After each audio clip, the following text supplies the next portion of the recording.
16ஆம் அதிகாரம். நீங்கள் இடரலடையாதபடிக்கு இவைகளை உங்களுக்கு சொன்னேன். அவர்கள் உங்களை ஜெப ஆலயங்களுக்கு புறம்பாக்குவார்கள். மேலும் உங்களை கொலை செய்கிறவன் தான் தேவனுக்கு தொண்டு செய்கிறவன் என்று நினைக்கும் காலம் வரும். அவர்கள் பிதாவையும் என்னையும் அறியாதபடியினால் இவைகளை உங்களுக்கு செய்வார்கள். அந்த காலம் வரும்போது நான் இவைகளை உங்களுக்கு சொன்னேன் என்று நீங்கள் நினைக்கும்படி இவைகளை உங்களுக்கு சொல்லி இருக்கிறேன். நான் உங்களுடனே கூட இருந்தபடியினால் ஆரம்பத்திலே இவைகளை உங்களுக்கு சொல்லவில்லை. இப்பொழுது நான் என்னை அனுப்பினவரிடத்திற்கு போகிறேன். எங்கே போகிறேன் என்று உங்களில் ஒருவனும் என்னை கேட்கவில்லை. ஆனாலும் நான் இவைகளை உங்களுக்கு சொன்னதினால் உங்கள் இருதயம் துக்கத்தால் நிறைந்திருக்கிறது. நான் உங்களுக்கு உண்மையை சொல்லுகிறேன். நான் போகிறது உங்களுக்கு பிரயோஜனமாயிருக்கும். நான் போகாதிருந்தால் தேற்றரவாளன் உங்களிடத்தில் வரார். நான் போவேனே ஆகில் அவரை உங்களிடத்திற்கு அனுப்புவேன். அவர் வந்து பாவத்தை குறித்தும் நீதியை குறித்தும் நியாய தீர்ப்பை குறித்தும் உலகத்தை கண்டித்து உணர்த்துவார். அவர்கள் என்னை விசுவாசியாதபடியினாலே பாவத்தை குறித்தும், நீங்கள் இனி என்னை காணாதபடிக்கு நான் என் பிதாவினிடத்திற்கு போகிறபடியினாலே நீதியை குறித்தும், இந்த உலகத்தின் அதிபதி நியாயம் தீர்க்கப்பட்டதினாலே நியாய தீர்ப்பை குறித்தும் கண்டித்து உணர்த்துவார். இன்னும் அநேக காரியங்களை நான் உங்களுக்கு சொல்ல வேண்டியதாயிருக்கிறது. அவைகளை நீங்கள் இப்பொழுது தாங்க மாட்டீர்கள். சத்திய ஆவியாகிய அவர் வரும்போது சகல சத்தியத்திற்குள்ளும் உங்களை நடத்துவார். அவர் தம்முடைய சுயமாய் பேசாமல் தாம் கேள்விப்பட்டவைகள் யாவையும் சொல்லி வரப்போகிற காரியங்களை உங்களுக்கு அறிவிப்பார். அவர் என்னுடையதில் எடுத்து உங்களுக்கு அறிவிப்பதினால் என்னை மகிமைப்படுத்துவார். பிதாவினுடையவைகள் யாவும் என்னுடையவைகள். அதனாலே அவர் என்னுடையதில் எடுத்து உங்களுக்கு அறிவிப்பார் என்றேன். நான் பிதாவினிடத்திற்கு போகிறபடியினால் கொஞ்ச காலத்திலே என்னை காணாதிருப்பீர்கள், மறுபடியும் கொஞ்ச காலத்திலே என்னை காண்பீர்கள் என்றார்.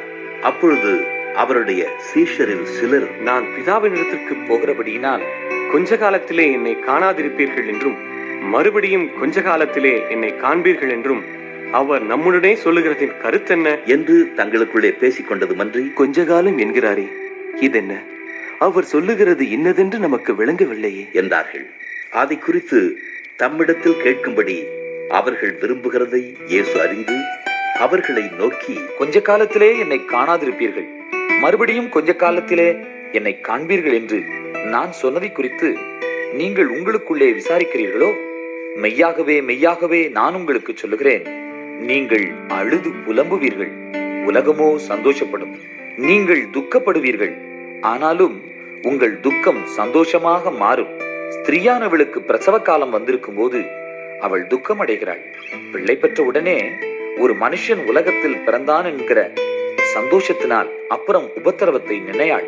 அதுபோல நீங்களும் இப்பொழுது துக்கம் அடைந்திருக்கிறீர்கள். நான் மறுபடியும் உங்களை காண்பேன். அப்பொழுது உங்கள் இருதயம் சந்தோஷப்படும். உங்கள் சந்தோஷத்தை ஒருவனும் உங்களிடத்திலிருந்து எடுத்து போட மாட்டான். அந்த நாளிலே நீங்கள் என்னிடத்தில் ஒன்றும் கேட்க மாட்டீர்கள். மெய்யாகவே மெய்யாகவே நான் உங்களுக்கு சொல்லுகிறேன், நீங்கள் என் நாமத்தினாலே பிதாவினிடத்தில் கேட்டுக்கொள்வது எதுவோ அதை அவர் உங்களுக்கு தருவார். இதுவரைக்கும் நீங்கள் என் நாமத்தினாலே ஒன்றும் கேட்கவில்லை. கேளுங்கள், அப்பொழுது உங்கள் சந்தோஷம் நிறைவாயிருக்கும்படி பெற்றுக்கொள்வீர்கள். இவைகளை நான் ஊமைகளாய் உங்களுடனே பேசுகிறேன். காலம் வரும், அப்பொழுது நான் ஊமைகளாய் உங்களுடனே பேசாமல் பிதாவை குறித்து வெளிப்படையாக உங்களுக்கு அறிவிப்பேன். அந்த நாளில் நீங்கள் என் நாமத்தினாலே வேண்டிக் கொள்வீர்கள். உங்களுக்காக பிதாவை நான் கேட்டுக்கொள்வேன் என்று உங்களுக்கு சொல்ல வேண்டியதில்லை.